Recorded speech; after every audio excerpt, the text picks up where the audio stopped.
இந்த பதிவை கேட்டுக் கொண்டிருக்கும் நல்ல உள்ளங்களுக்கு உங்கள் சுவாமிநாதன் ஜோதிடரின் அன்பான வணக்கங்கள். இன்றைக்கு நம்ம யூடியூப் சேனல்ல விநாயகர் சதுர்த்தி சிறப்பு பதிவாக விநாயகருக்கு எளிமையான அருகம்புல்லும் எருக்கம்பூ மாலையும் பிடித்தமானது. அதே நேரத்தில் துளசியை தப்பி தவறி விநாயகர் பூஜைக்கு பயன்படுத்தி விடக்கூடாது என புராணங்களில் கூறப்பட்டுள்ளது. அதற்காக புராண கதையும் சொல்லப்பட்டுள்ளது. விநாயகர் சதுர்த்தி கொண்டாட உள்ள நேரத்தில் துளசியை ஏன் விநாயகர் பூஜையில் பயன்படுத்தக்கூடாது என்று இந்த பதிவின் மூலம் தெரிந்து கொள்ளலாம். அதற்கு முன்னாடி நம்ம யூடியூப் சேனலை யாரெல்லாம் சப்ஸ்கிரைப் பண்ணுங்க, ஷேர் பண்ணுங்க, லைக் பண்ணுங்க. இப்ப பதிவுக்குள்ள போயிடலாம். வினை தீர்க்கும் விநாயகரை வணங்கினால் எந்த சாபமாக இருந்தாலும் விலகிவிடும் என்று கூறுவார்கள்.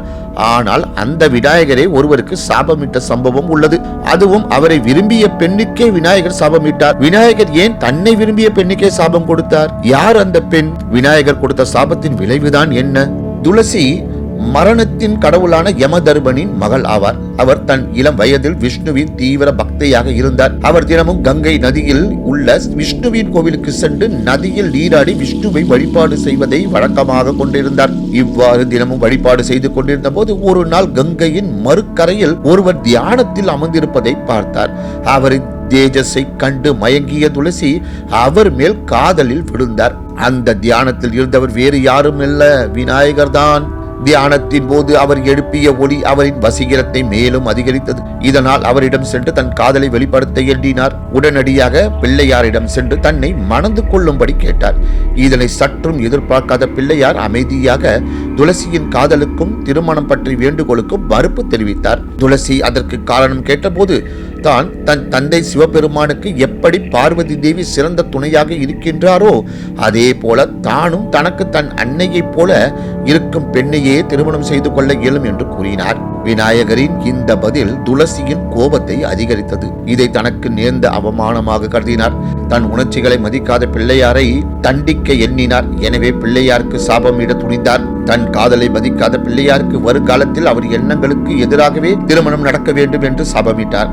அதுவரை பொறுமையாக காத்த பிள்ளையார் துளசியின் சாபத்தால் கோபமுற்றார்.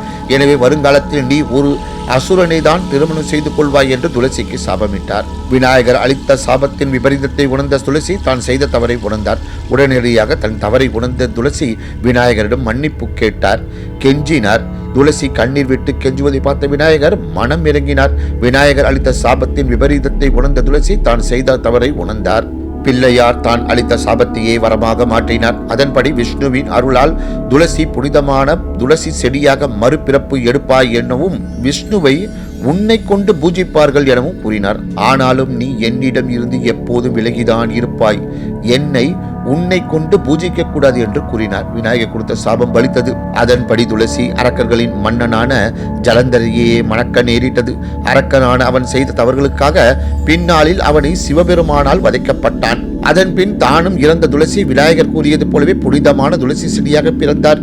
இன்றைக்கும் விநாயகர் பூஜைக்கு துளசியை பயன்படுத்தாமல் உள்ளதன் காரணம் இதுதானா என்று கூறி இந்த சிறப்பான ஆன்மீக பதிவை நிறைவு செய்கிறேன். நன்றி, வணக்கம், வாழ்க வளமுடன்.